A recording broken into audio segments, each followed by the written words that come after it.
into the District 2 Town Hall meeting. And please join me now in welcoming Mayor Randall Woodfin.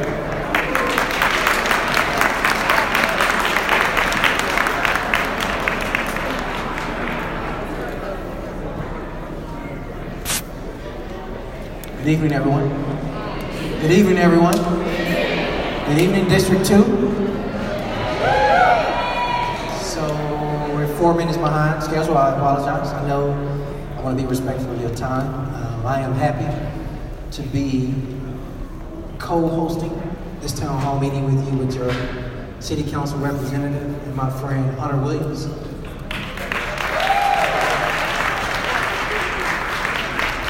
I want to tell you all a little bit about our format. We have now done this in District 9, District 8, District 7, District 6, District 5, District 4, District 3, now District 2, and only one more after this. The purpose of this is a couple-fold. One is we want to get a chance to get in front of you and listen and to be able to respond to any issues you have.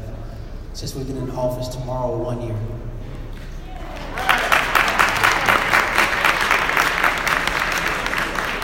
The first part of this, between 5 and 6, we thought it was important for you all to get a chance to kick it with, spend some time with, and have the experts in these various departments address any issues you have, because they have all the answers.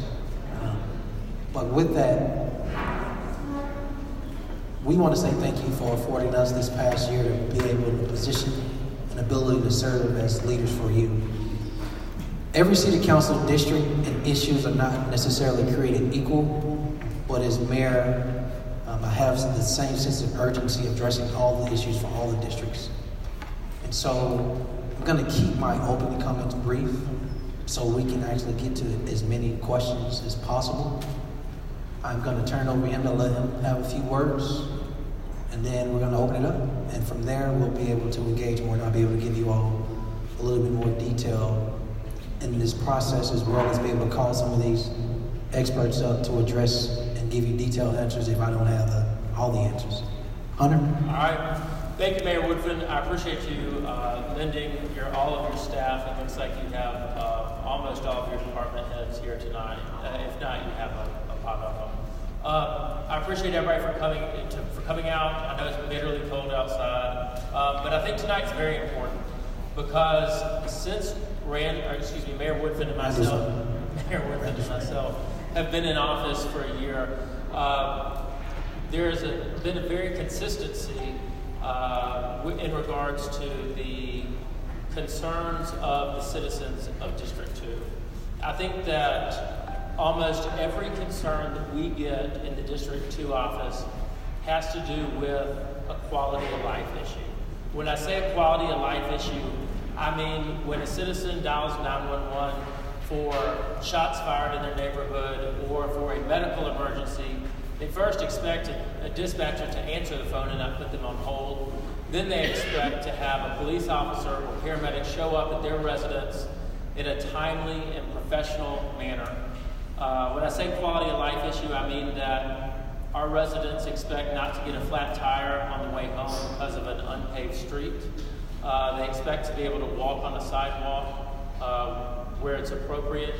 And they also expect for our public works to pick up their recycling, which has been a big thing in District 2, their bulk trash, and their trash. And they expect public works to be able to respond in somewhat of an efficient manner that is reasonable for a city our size department to do. I think that, my office, what would you say, India? We get about 100 emails and calls every single week, maybe even more depending on what's going on with certain departments, but all of them pertain to quality of life issues. So I'm excited that everybody's here because the people that address those quality of life issues are all around the room tonight and are directed by our Mayor Woodfin. So thank y'all all for coming out. So I'll say a few more things before I turn it over to Rick.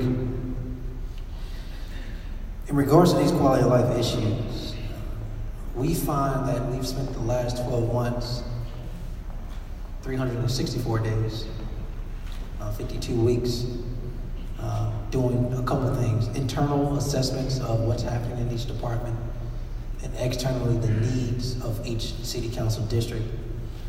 We had a city council mayor retreat several months back, and each councilor shared with us their top 3 priorities within their district. Now, that didn't take away from all the issues within that individual district, but there were 3 things. The consistency we heard from the majority of the city council districts.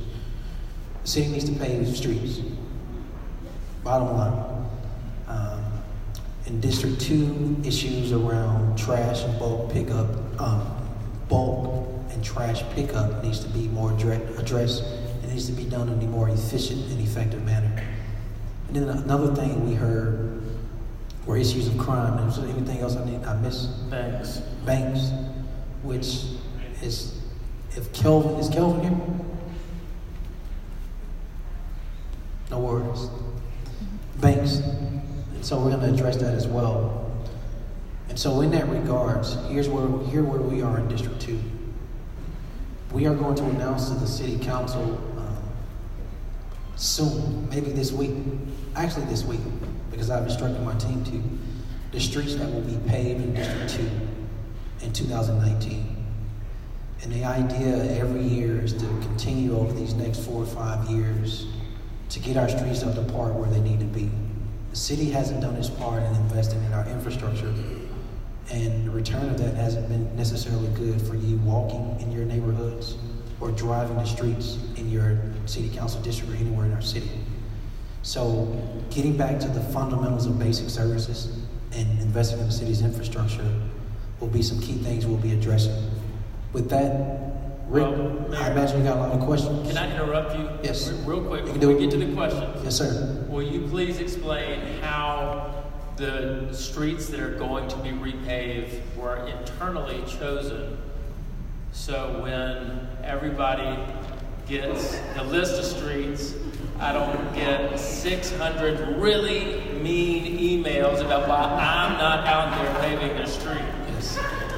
Neither one of us will be out there paving the streets. I got a shovel for you. Come on up, Fred.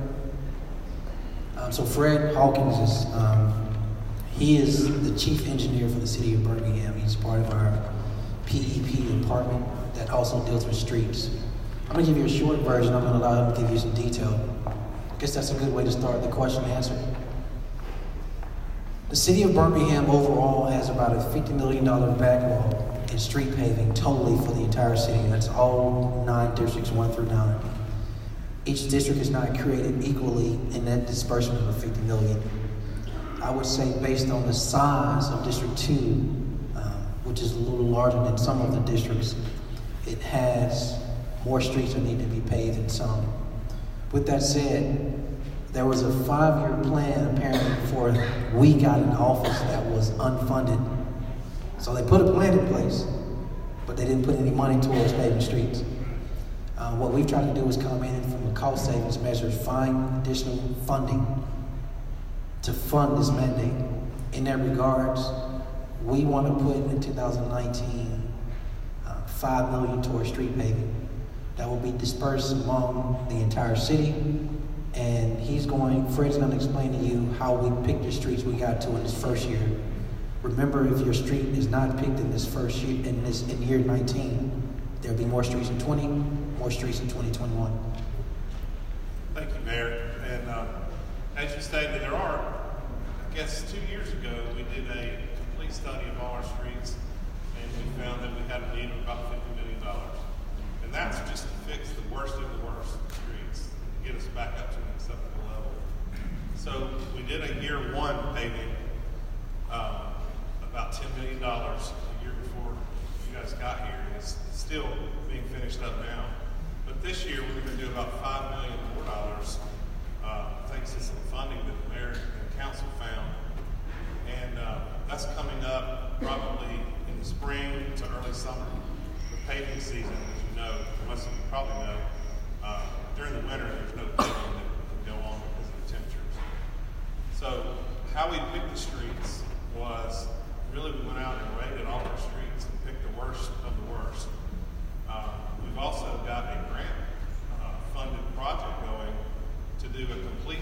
graduation with some new software that will help us to maximize our funding moving forward. That's going on as well. That should be started this year also. So between that, we've got a new patching program.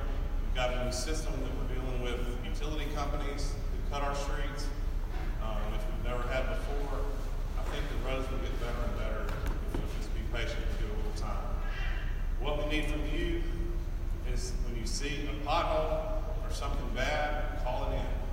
Don't just assume somebody else has.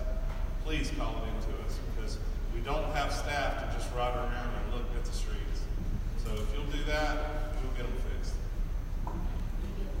That is calling 311, right? 311. Yes, we're going to talk about 311 before the night is over. I can't. My phone number is 205-254-2361. Did everybody hear that phone number? 254-2361. Thank you, sir. All right, everybody, we are turning it over to Rick, who will guide us through your Q&A, and we'll get through as many as possible. Thank you. Let us know if you have any more questions with the cards so we can come by and pick them up. Yes, thank Just you. raise your hand.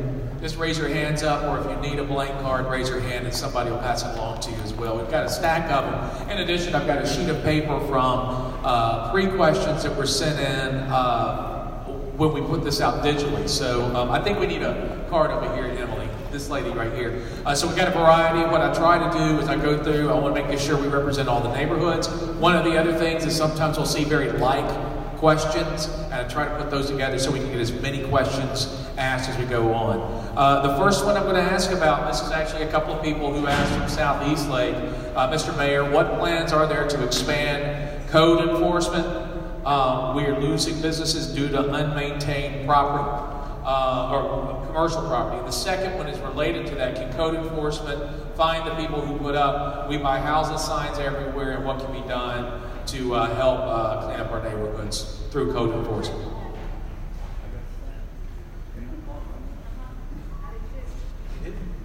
You got a stack of some of those signs you've been taking down? Yeah. Anybody else been taking down signs? Yeah. It's like a Sunday project. Sunday project. So a couple of things. I don't even know which team member to call because code enforcement doesn't lie within one department. We found in this 1 year that code enforcement lies in various departments. What we've tried to do is break down the silos of code enforcement and put everyone in a room. Starting with Edwin Revelle, who I'm going to get to come up, who's just walked in. Come on up, good sir. Putting him on the spot.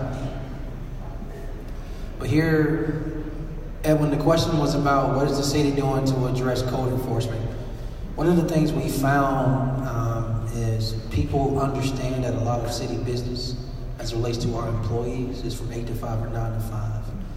And in regards to code enforcement, that's not happening on the weekends or after 5 because employees are not working.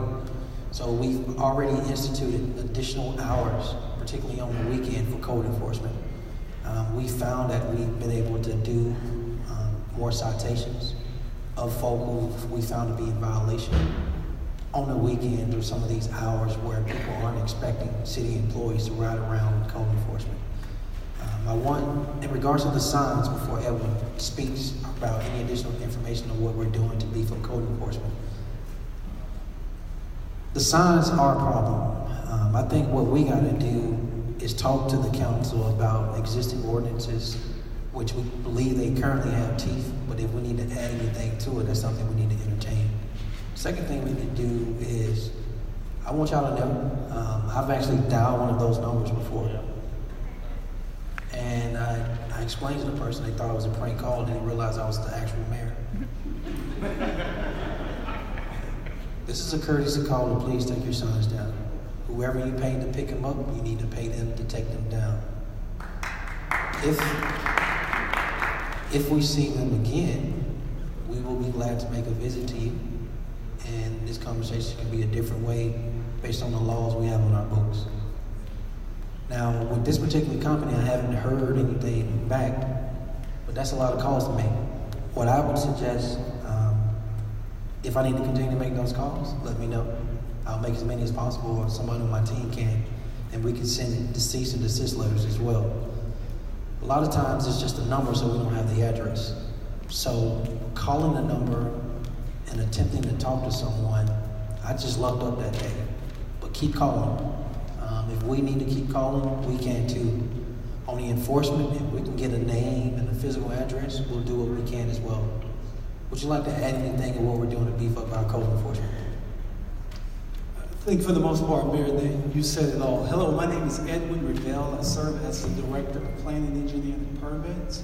One of the things the mayor did when he first got in office, he challenged us as a city to be more efficient and more effective. And he said to us that it's very important that we operate the way that you all see us. So when you call the city of Birmingham, when you call me, or you call any one of the other 4,400 employees, you see yourself calling the city. And he basically challenged us to see ourselves as you all see us. And so part of what we're doing internally is that the mayor has challenged us to call together all of the various code enforcement units throughout the various departments within the city. And that's part of the challenge that we have, is because we have code enforcement that deals with housing, that may have occupants in it, but there may be some challenges that's in one department. Then it's housing that may be blighted and needs to come down, and that's in a separate department.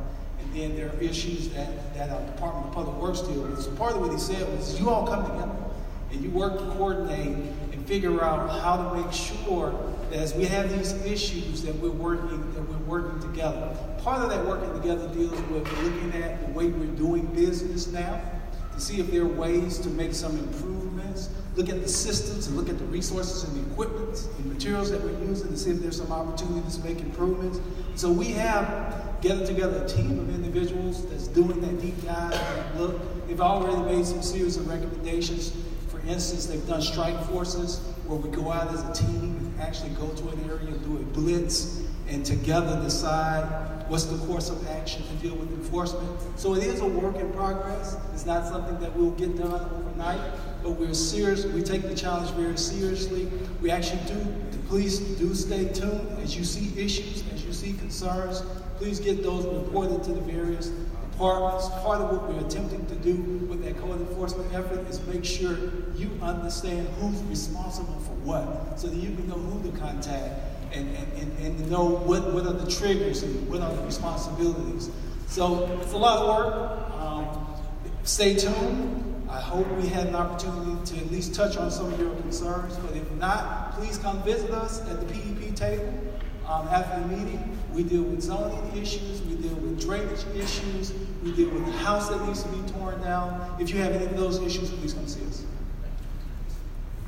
Thank you.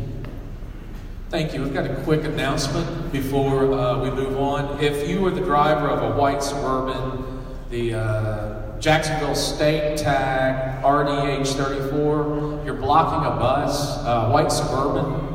Yeah. You got it? Okay. Way to go. They're moving right now. So thank you so much. Okay. All right, our next question. This comes from Roebuck Springs. Given the recent news that the Alabama Environmental Council is closing the recycling center, how will this affect recycle pickup in our neighborhoods, if at all? Looking for Walt? I'm looking for Walt. I am looking for Walt. I saw Walt. Come on up here, Walt. I'll go to him.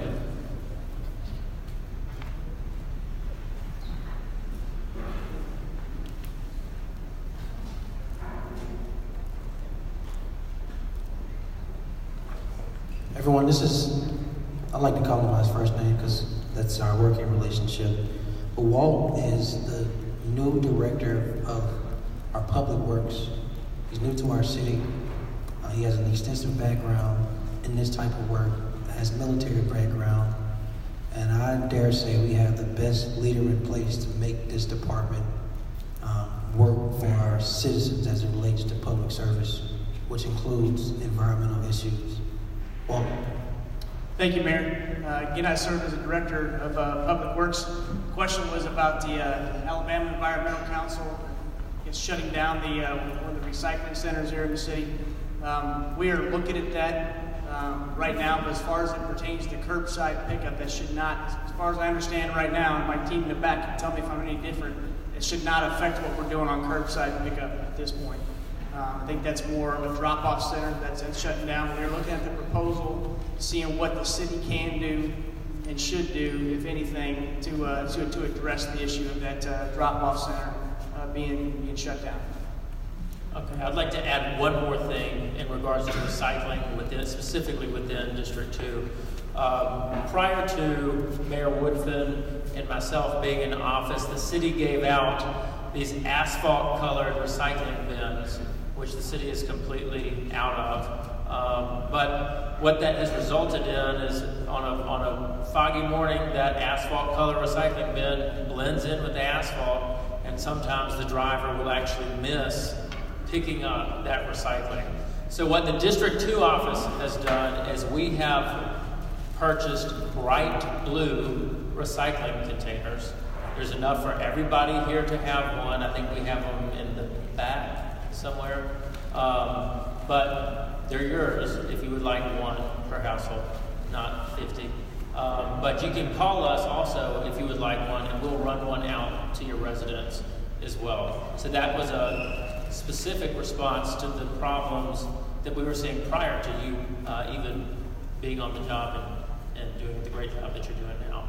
So y'all pick up a recycling bin if y'all need one. And I'll add this very short. Recycling and environmental issues are not isolated and passion to the residents of District 2 alone. As an administration, sustainability is very important to us.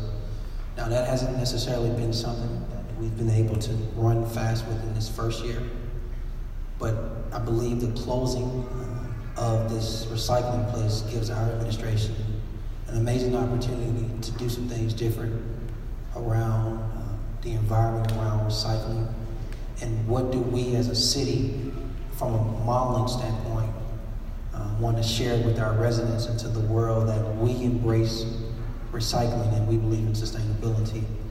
I think a big piece of this that we can't leave out, even as adults, we may view the environment different, but I'm always keen on how children view recycling. They do a way better job of embracing this than we do.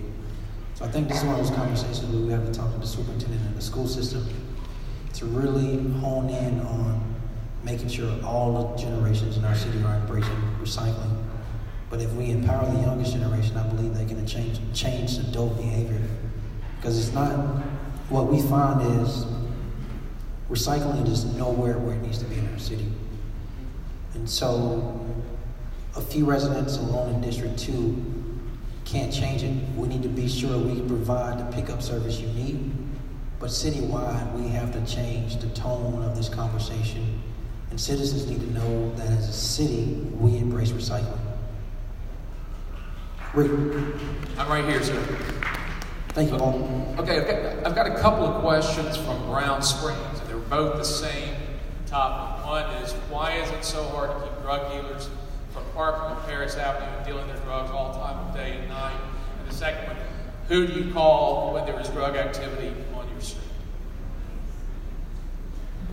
Come on up, Chief, and anybody else from East Precinct with you. If you all have not had the opportunity, our new Chief, Patrick Smith, from Birmingham Police Department, our Chief of Police is present.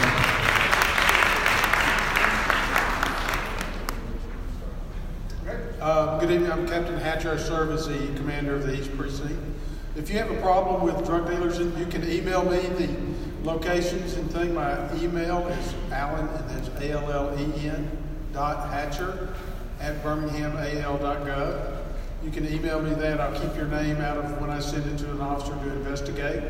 I then forward that information to the narcotics unit. We also try to work through that method of trying to prevent individuals from continuing their sale of illegal drugs in the city.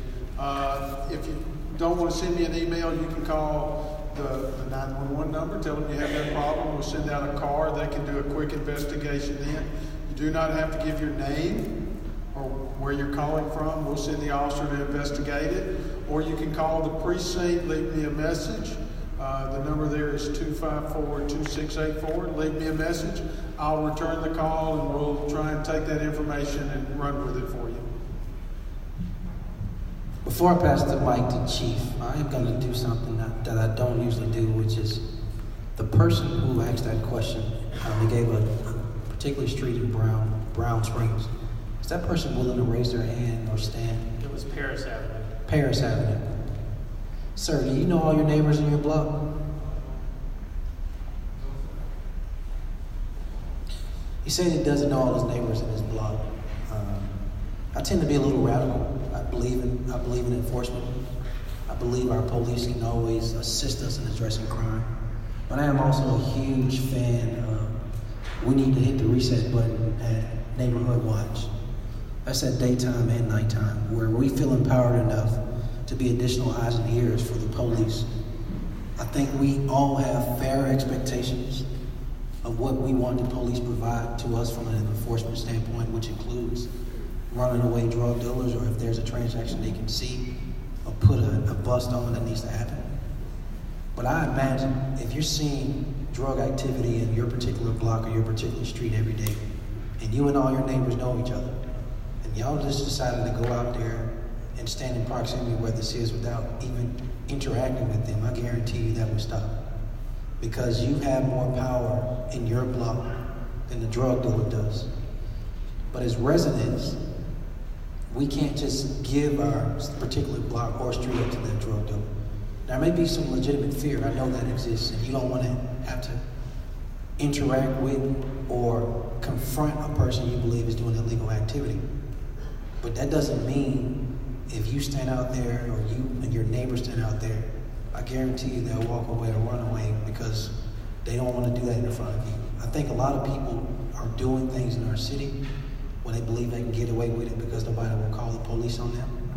That doesn't mean you have to confront them, but we need to show through a real aggressive style of neighborhood watch that we want to take back our own block, our own street, our own neighborhood, and we don't have to live in fear where we live and just watch people continue to do drug transactions in the middle of the day in our own block. It's our block. And so I want to encourage you, if you don't know your neighbors in your block, you should get to know them, because if you share this concern, they share it too. If you see it, they see it too. There's a lot of power in neighbors not only talking to each other, but saying we refuse to allow this to happen while we're here, while we live here and right in front of our face. And you can do that without ever confronting that drug dealer or that drug transaction that you see. Chief, is there anything you want to add? Good evening, how's everybody doing? The main thing I want you to know is if you see something, say something. It's up to you to take back your community and also work with the police department. Each and every day we are doing operations throughout all of your communities. If you haven't noticed, we've been doing a number of checkpoints, and that's designed for high visibility patrol to slow down traffic and also to let them know that we're out there. Each and every day we're doing not just regular patrol, but we're also doing narcotics operations throughout the city. Just the other day I sent a message to Chief Sparks about some of the narcotics operations that we do and some of the arrests that we've been making. And he says, how do we get this information out to the community, because they have no idea what's going on or any of the arrests that you guys are making each and every day. So for some reason, everyone doesn't feel like they can call. The more you call and you let us know what's happening, the better we're able to respond. If you see something, say something. And let me give you just one example of even just today.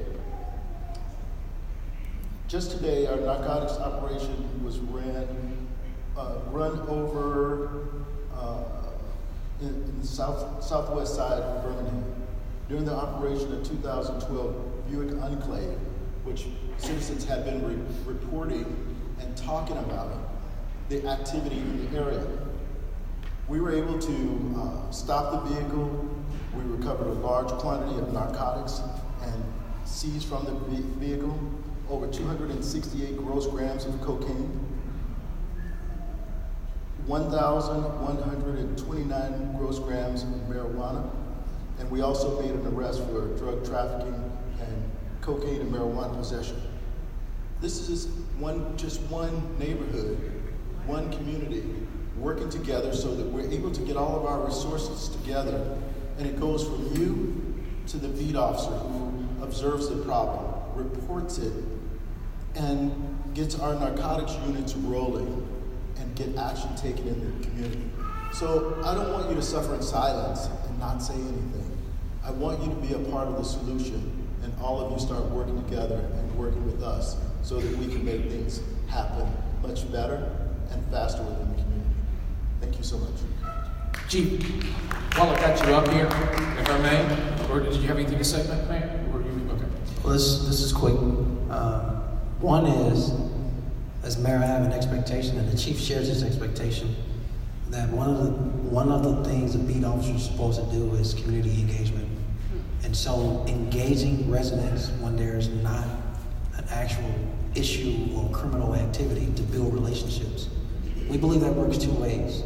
If you see your beat officer, you can flag them down, build a rapport, build a relationship. So what happens, if you see a drug transaction and you believe it's happening every single day in a certain area, maybe you don't have to call 911. Maybe your relationship with your beat officer is so tight, you can hit them on the cell, you can text them, and they can know to be in that area if and when it happens, so it can stop happening. That's just another example. I just want to address one thing. Oftentimes, people will say, well, I called the officer and they responded, but they didn't do anything. They left. Well, the reason they left is because, number one, they need to observe the activity themselves. It isn't that nothing's happening. They're observing the activity themselves so that they can justify the actions to follow with our narcotics unit, whether we need dogs. They're doing a thorough assessment so that we can resolve the problem and not have just run him to a different area, him or her to a different area to operate. We're trying to resolve problems, and we need your help, okay? Let me ask you,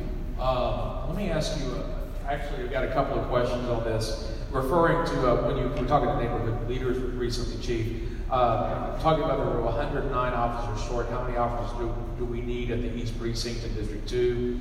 And also another question, these are all pre-filed, asking the same thing. How many officers do we need in the East Precinct? Well, just so you guys know, when I took over, I let everyone know that we were about 109 officers short, and this is probably why you haven't been seeing patrols the way that they should. And the first thing we did was went to a 410, and that placed our officers working 10 hours a day, and it also gave us 4 shifts, so that during the peak hours of the day, all 4 shifts are working. And when the radio calls go down, the number of officers on the street adjust to the calls for service and the needs within the community. And that's how we address that. And so we want to make sure that we always have sufficient units on the ground to make sure that we're able to handle the community demands. Each and every month, this department handles about 45,000 radio calls for service throughout the city. So they're constantly moving, they're constantly going, and they're constantly doing everything that they can to address the needs of the community. Right now, what we've done to try to address all of the concerns as the reduction in officers. By going to a 410, it's an intangible benefit.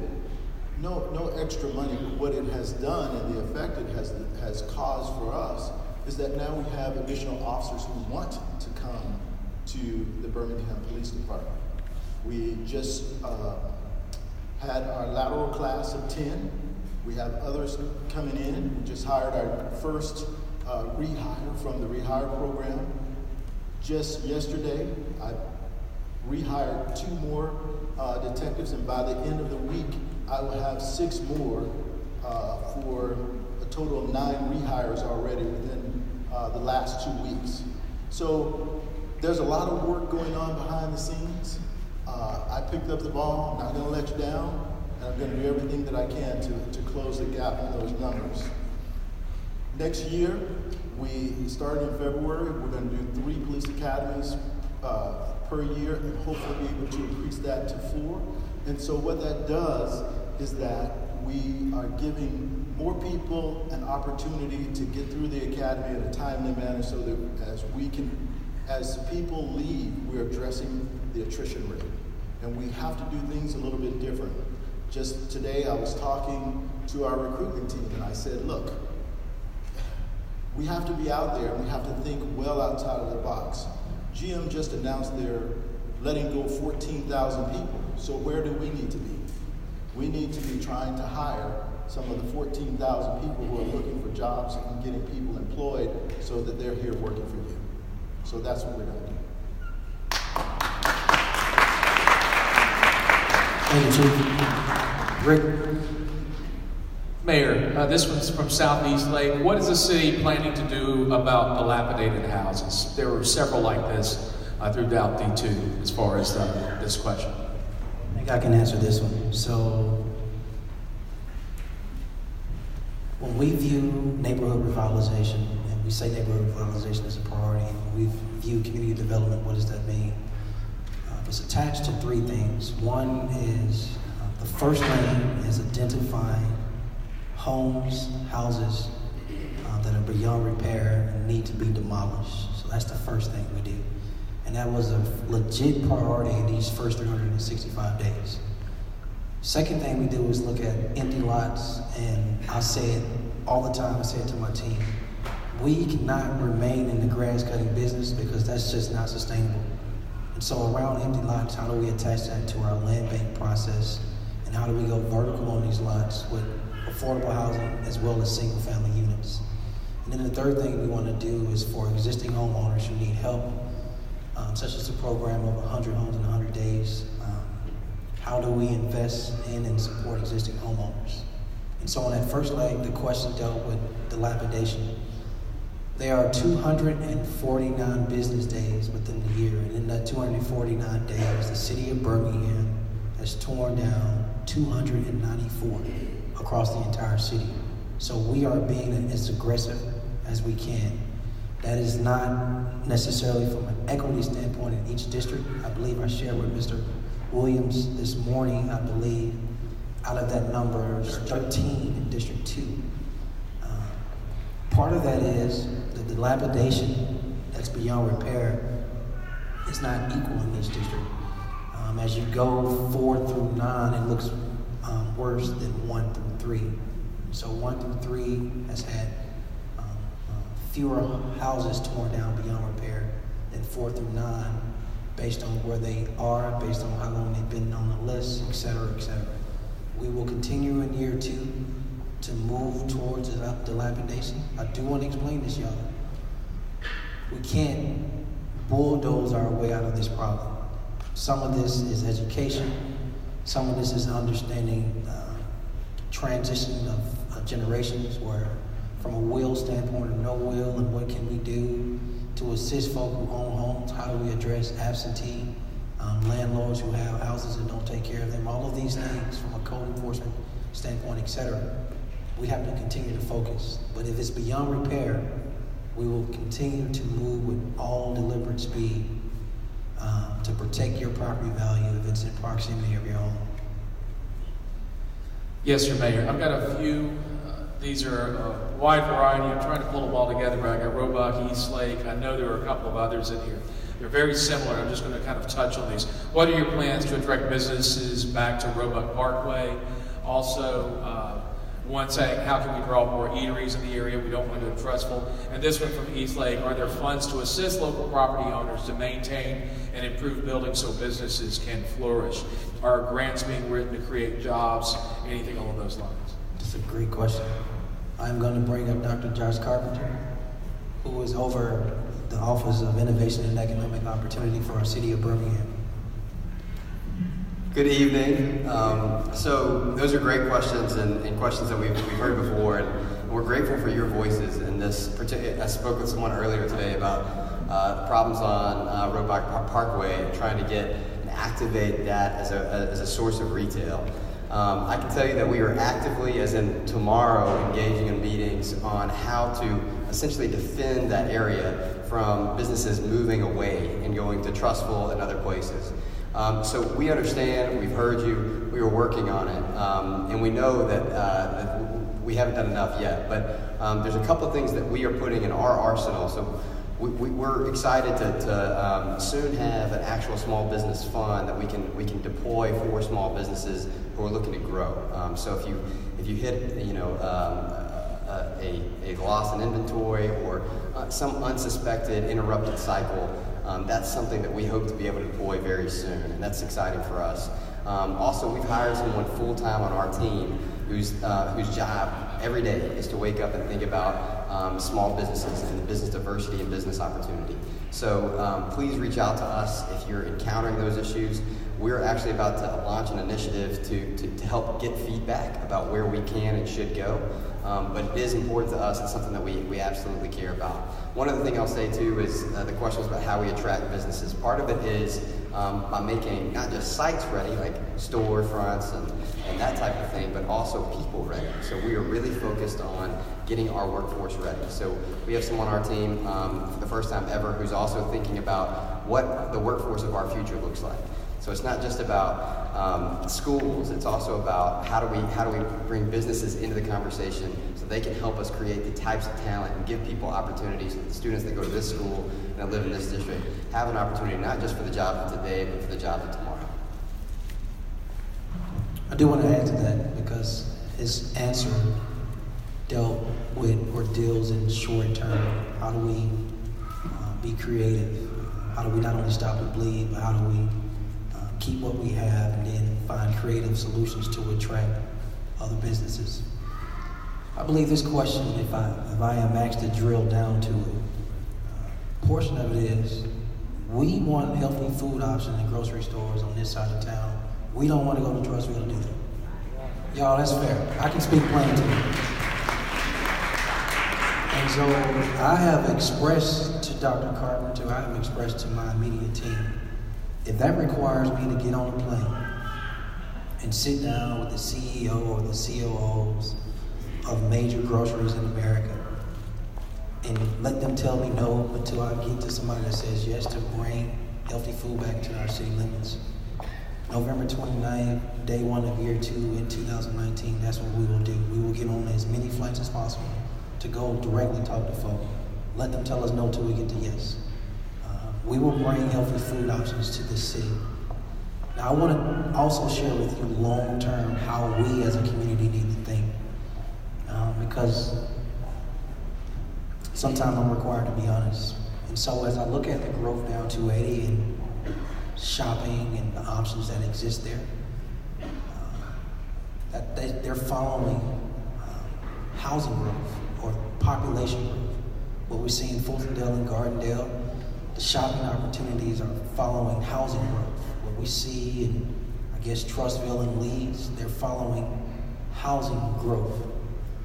We've lost population in District 1 and District 2, even if we don't want to admit it. And in that loss of population, we lose businesses. One of the best ways to not lose business is to figure out a way to not only level off and keep your population here, but figure out a way to make your population do this. And when our population can do this, we can bring on more business. 2 ways to do that. Well, actually 3. From a community development standpoint, you kind of got to get rid of that blight and find a way to be more creative on the housing front to offer housing opportunities within these existing neighborhoods. And I believe from a character standpoint, it can fit. Second thing is you really have to address crime, which we're very keen on, and he is very keen on. The third thing is long term, and it requires partnership with the superintendent. For every student we can keep in Birmingham City Schools, and not only that, for the children that can finish school and have decent grades, etc., we can change the school system. We change the school system, all of a sudden people want to stay within our city limits and live in these neighborhoods. Population growth, business growth. That's long term, but that needed to be said because we can't necessarily fix that overnight. But the intentional conversations, working with the superintendent, She is keen on how do we make this system work for existing families. If you make it work for existing families, you don't have to worry about attracting families because they'll see a good model exists here and people will want to be a part of our school system. That has a direct correlation to business growth. I know that was a long answer, but it needed to be shared. Good, sir. Yeah, I've got a question. This is dealing with Park and Rec from Huffman. Hawkins Park, there are heating and air conditioning repairs needed. What we got over here? Hello, how y'all doing? Ron Hicks, Supervisor of Birmingham Parks and Recreation Department. From my understanding, I'm standing in for Ms. Janae Bennett, who is Director. But from my understanding, we are currently in the process of redesigning the old equipment, HVAC equipment that was originally on the building. So what we have done, we have contracted it out to get a redesign for a new system to be put into the recreation center.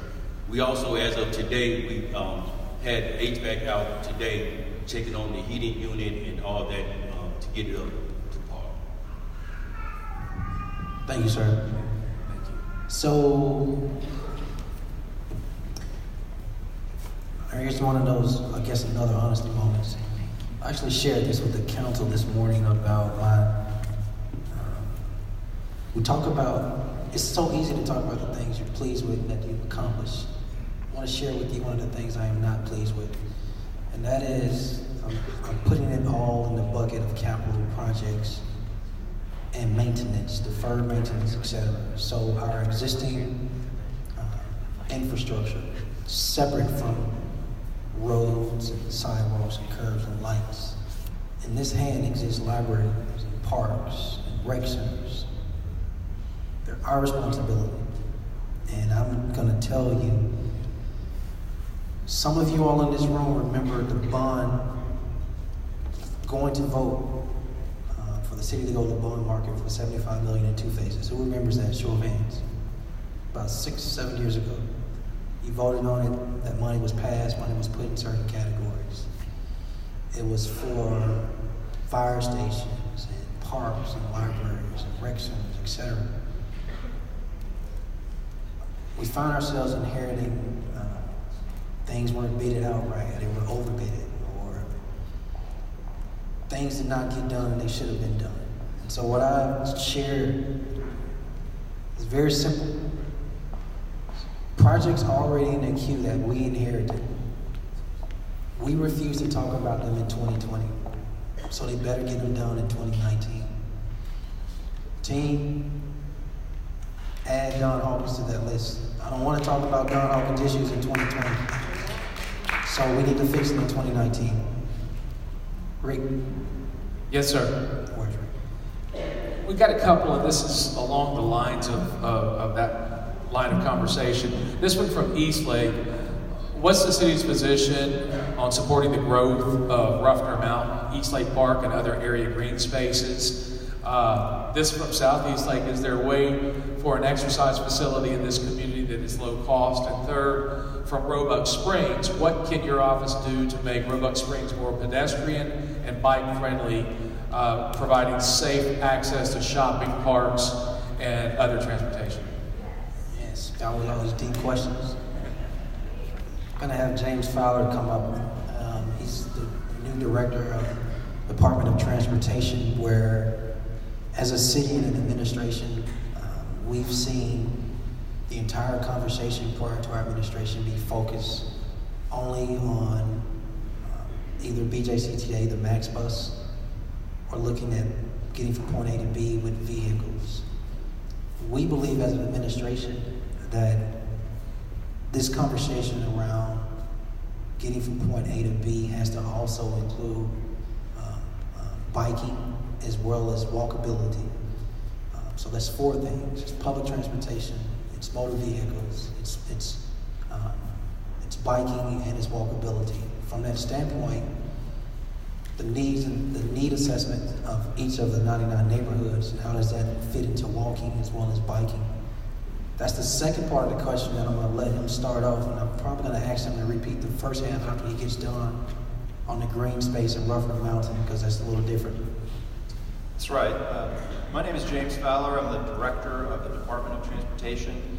And in my new role, actually, that's something that the mayor has been extremely supportive of since I started about 5 months ago. So we actually renamed the Department of Traffic Engineering to the Department of Transportation to acknowledge that we have a responsibility to more than just cars and traffic, but also walking, transit, and cycling. And so one of the things that we're trying to do to embrace that mission and vision is work closely with our partner departments. And so as we talk about transportation, it's not isolated to just, how do we, again, get from point A to point B, but how do we create places that encourage that? So it's not just about having the bike lane, but it's about how do you create those places that actually encourage that and make that an attractive option. And so with respect to specific locations in District 2, what I would encourage you to do is reach out to me. So our table is over there. We'll be around after this meeting to answer questions. And we'd love to talk to you about the ideas that you have. You can't necessarily see everything out there on the streets, but we work closely with the planning department to put in place those long-range plans for how do we make areas more walkable, how do we make communities more walkable and attractive for other options. So that's a short answer. There's a lot more to say. I'm gonna say, I think Hunter and I want to add something. So February of 2017, I was a candidate running for mayor, and I remember knocking on doors. I believe the question dealt with Roebuck Springs, correct? Yes. Roebuck Springs is a beautiful neighborhood. And I literally remember going door to door. And this is what I remember. My team and volunteers and I, we were walking in the streets for the most part. So whoever designed the neighborhood didn't necessarily design it to be sidewalk friendly or bike friendly, although it is a very beautiful neighborhood. With that, how do we hit the, reset button? You're good. How do we hit the reset button? Reorienting your existing space to fit those two models. I think he is more than willing, not only to talk to you tonight, but whether it's you all coming there or coming to a neighborhood meeting or just having an isolated meeting to just talk about this, that can definitely happen. Hunter wants to add something. Yeah, I don't know where, I think you're so tall. There you go. One thing that almost every single neighborhood in District 2 has been very consistent about requesting as in terms of things that your department are in charge of are speed reduction devices like speed bumps, speed tables. Some neighborhoods have asked for radar signs, and obviously there's an enforcement component to that with the police department. But I'd like for you to touch on, while we're talking about what the Department of Transportation's new tasks are, what is y'all's policy in terms of implementing a speed reduction device? How do residents go about requesting one?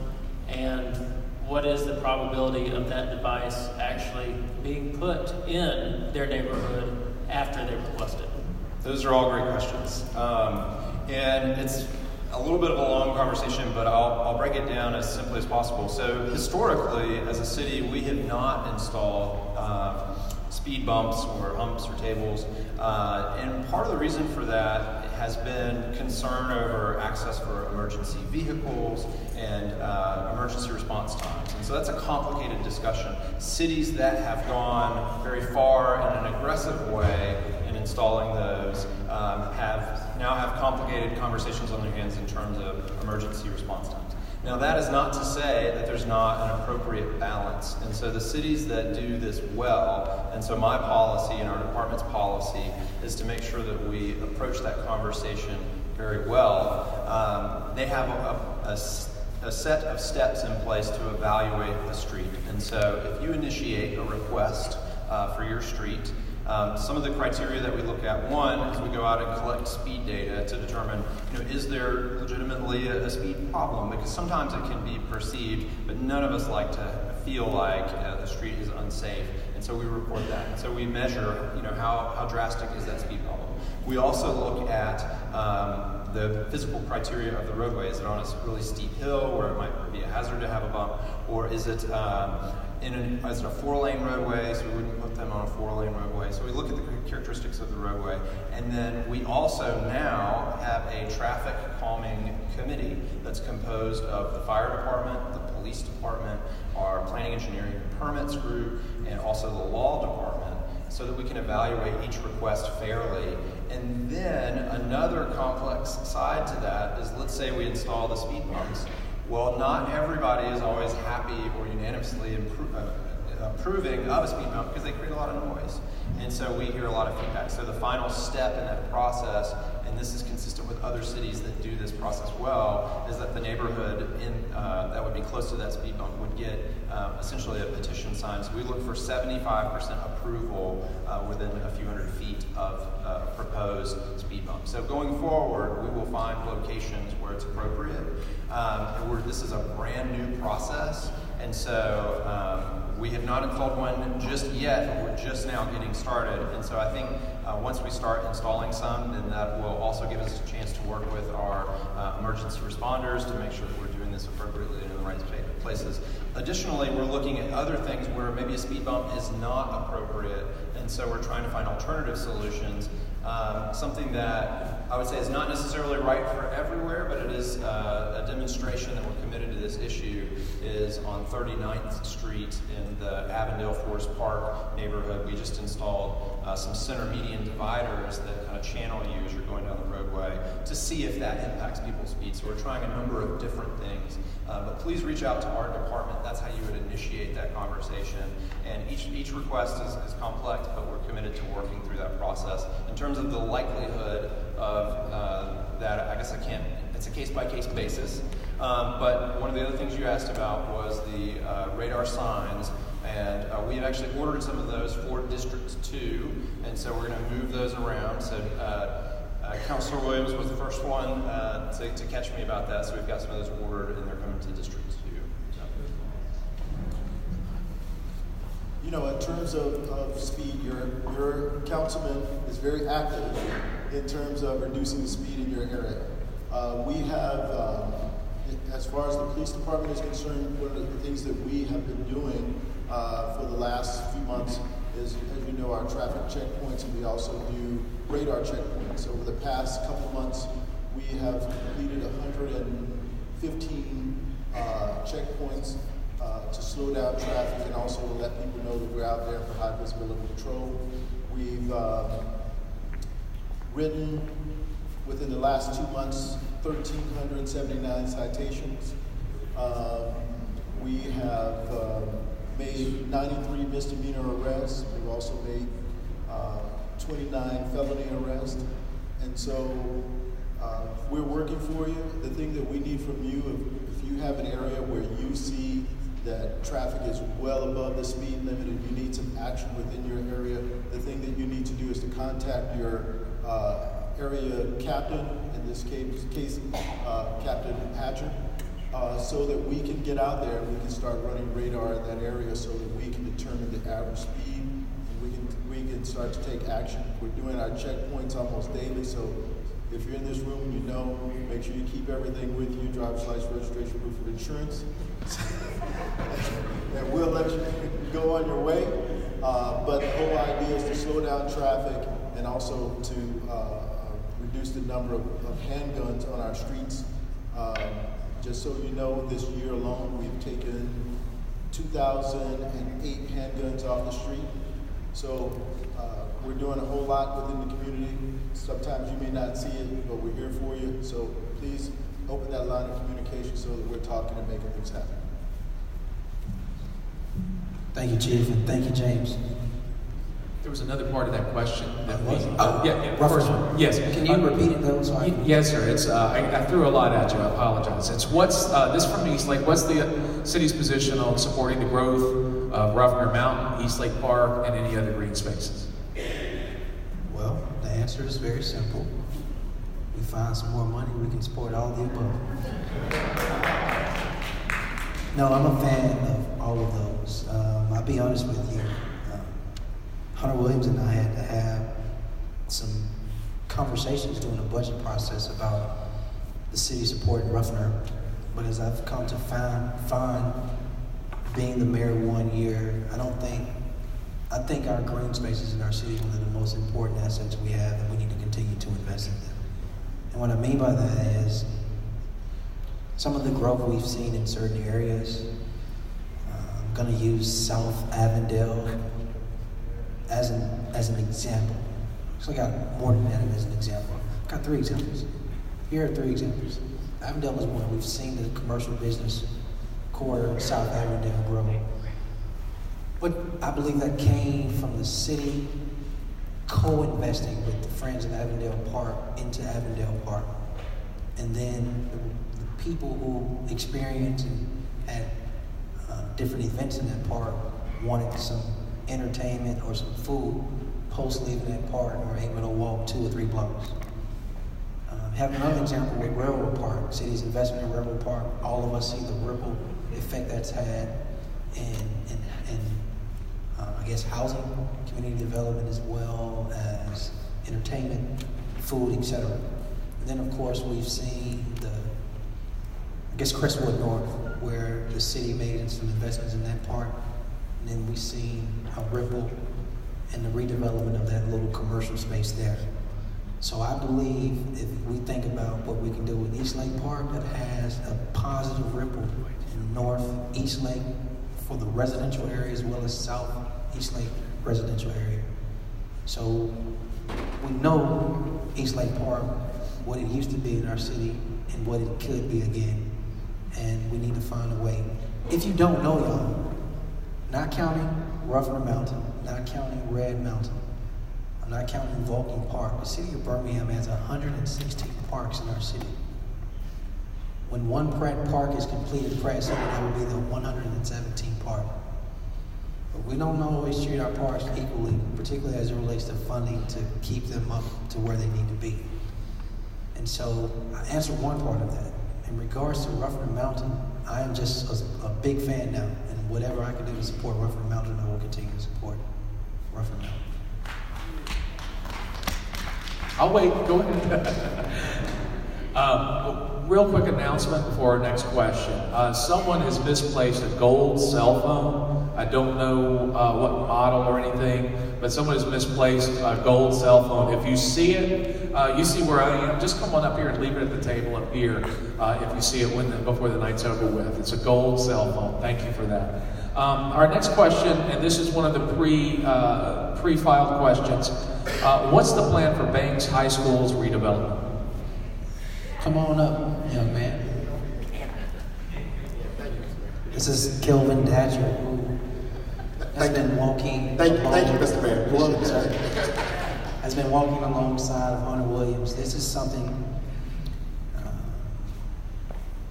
Every district has something where we got to do something to say this is a signal for this district. So if you look at District 9, it's the Ramsey McCormick building. If you look at District 4, it's dealing with the environmental issues there. If you look at District 5, it's dealing with Caraway. And I can go on for each of the districts. If you look at District 6, it was where we're now doing some investment in DC blocks. And if you look at District 2, it is without a doubt Banks High School. What are we doing, sir? Good evening, everyone.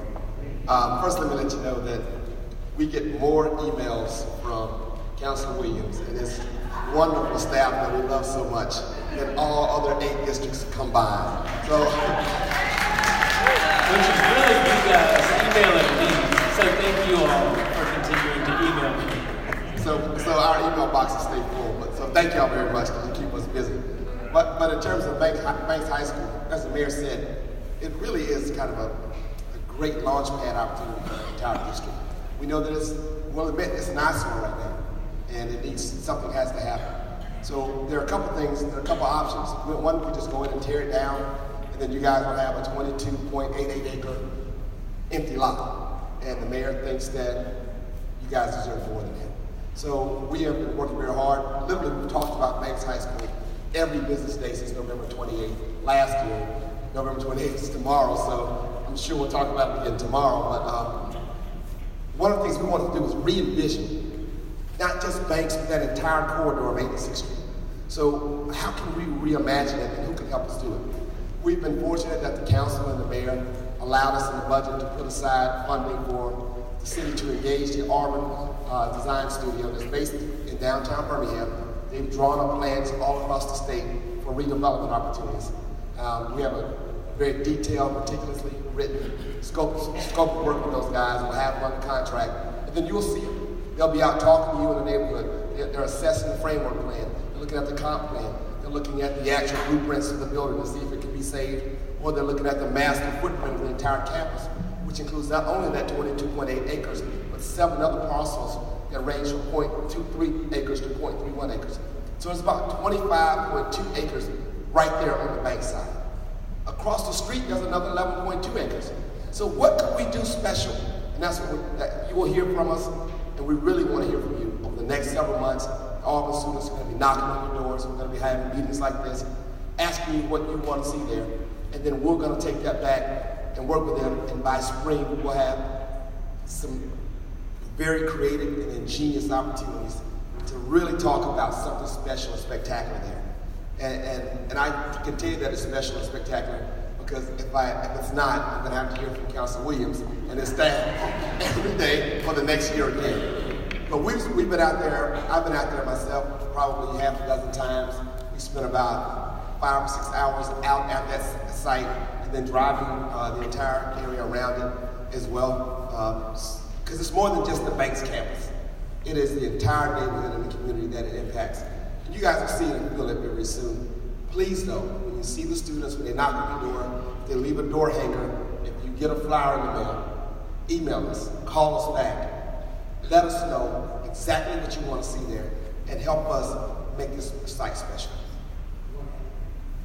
Yeah, I think that we are all on the same page, and I want confirmation of this, that we not only are going to do a good job of planning what is next for Banks, but there's also going to be action that we all can see in the room. And I think we are on the same page. That Director Datcher, Mr. Mayor, Every time I'm meeting, the councilor wants confirmation on something. I think the last time meeting there was a substation. Yeah, sorry for the setup. Action it is. So I appreciate that young man because their working relationship's important in regards to really solving the residents' issues of District 2. Y'all, we don't have a problem tearing down stuff, but when it comes to a site like that, that's a last result. If we can find a way to move on that, we will. We realize some of these buildings we own, I don't know what prior administrations were thinking, and then joining in an activity of being slum landlords, which I'm not a fan of.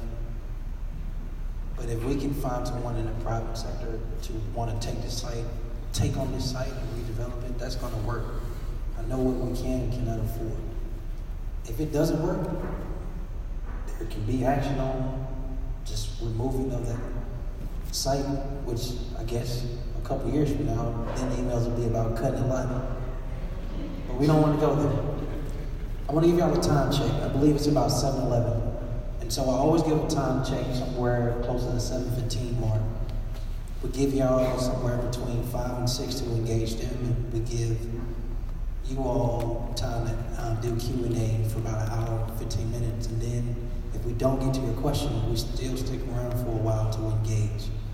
That process is set up so we can get as much out as possible, but we always want to be respectful of everyone's time. So with that, 1 or 2 more questions, and then I'm going to allow us to freestyle a little bit without an actual functioning process. Yes, sir. I've got a couple of questions here.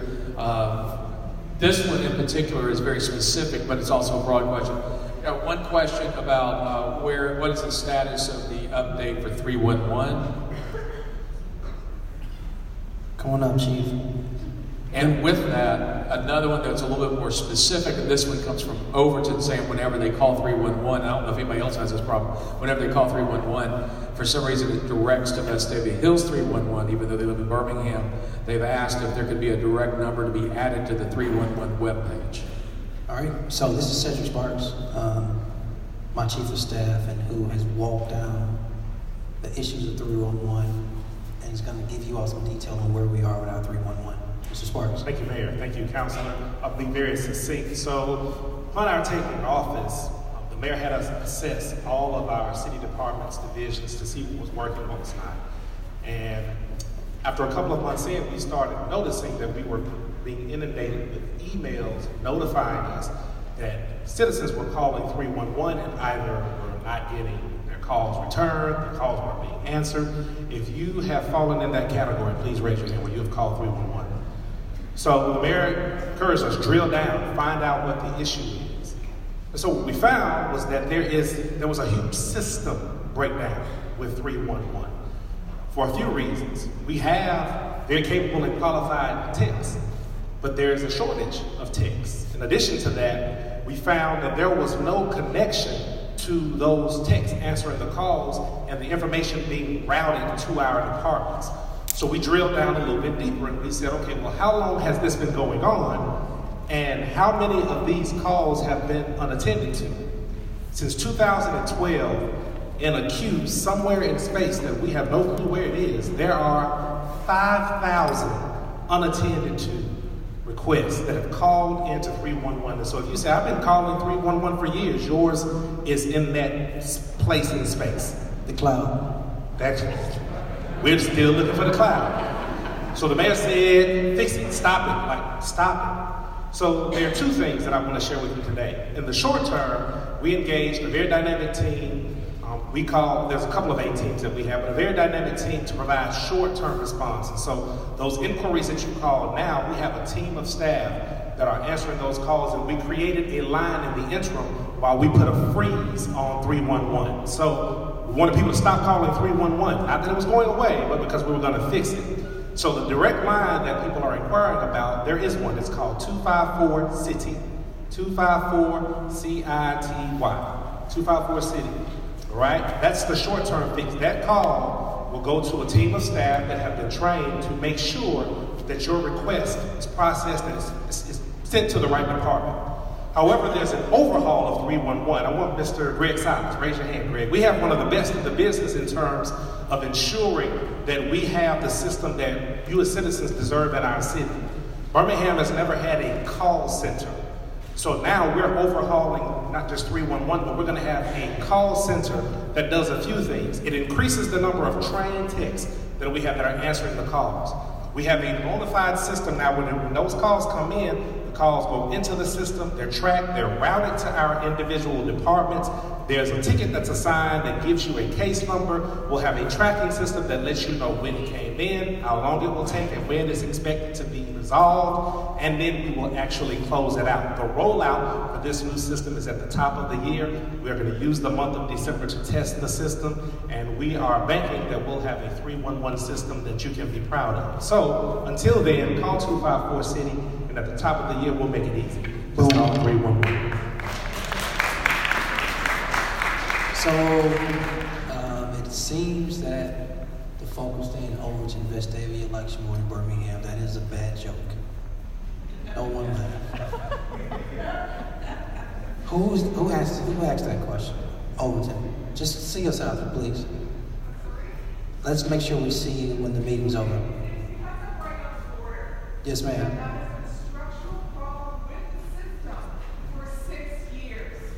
6 years, yes, ma'am. Let's make sure we engage. Mr. What's that young lady's name?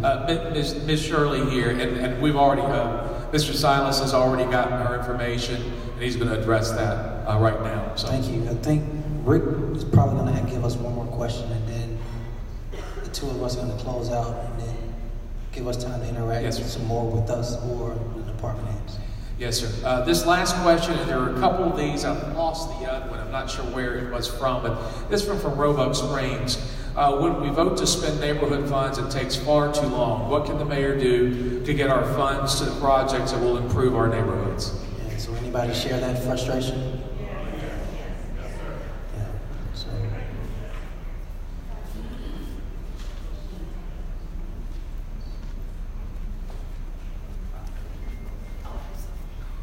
Bottom line, when I raise my hand, I take the oath and I say we have some core values.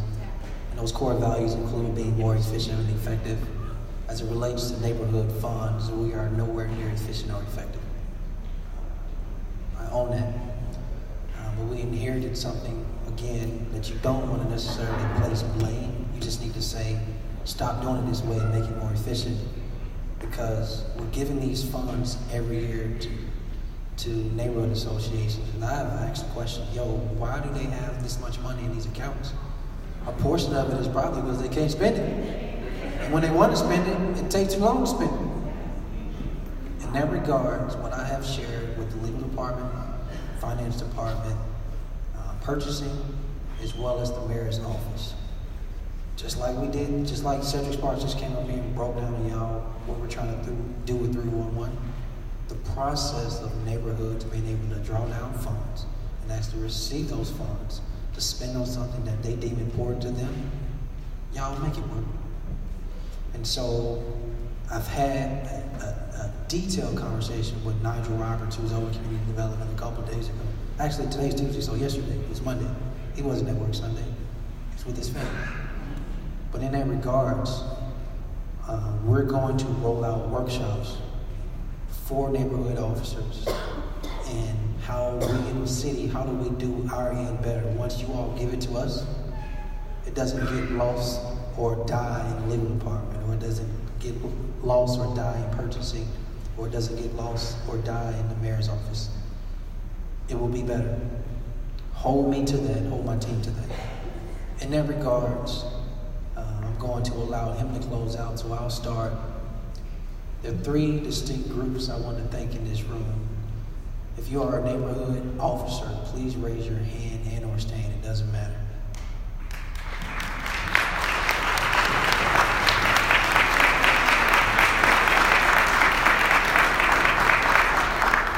So I want to thank you to what I call being super volunteers, the service you give to your neighborhood.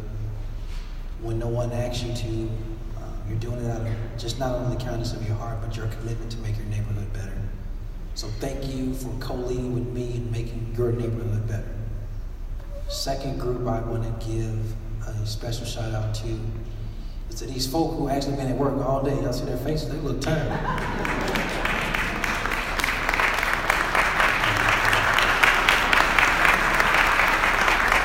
But this is their 8th time doing this, and people ask me, well, what have you accomplished this first year?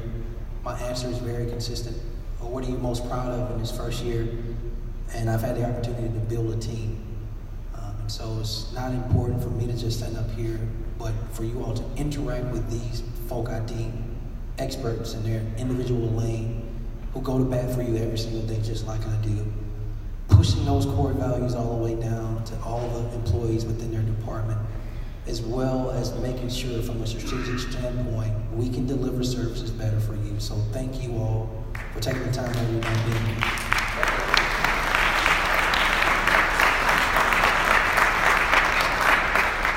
Then the final group is to all of you all, the residents of District 2. It's late, probably a lot of things you all can be doing on a Tuesday night, but you're here with us. If you're here, that means you're concerned. If you're concerned, that means you care. And if you care, that means you are committed to making sure what needs to happen in your block, your street, your neighborhood works better. So thank you for being a part of this. Councilor. Thank you, Mayor. Would India, Mabel, would y'all stand up, please? These 2 ladies are the ones that are in my office downtown every single day. All work hours when I might be at my other job or whatever. These 2 ladies are the ones that are taking y'all's phone calls, that hopefully are answering your emails within 1 business day, if not 2 hours, and continue to reach out to us. I appreciate y'all giving myself, all 3 of us really, the opportunity to serve y'all. We are here to do that. And we will pass whatever your concerns are along to the mayor and his staff, which is all around the room. But tonight is very unique in that you can bypass us and go directly to the staff. So nothing is lost in translation. So please make the most of your time with this staff. And then if you think of something else or if something else comes up, as always, shoot us an email, give us a phone call. Don't put something on Facebook and expect me to pick up on it. Everybody says, well, Hunter didn't pick up my trash. Well, you have to email me, and then I'll let the mayor know, and then the Public Works will come up and we'll figure out a solution. So thank you all for giving us the opportunity to serve. Thank you all. Have a good night. Thank you.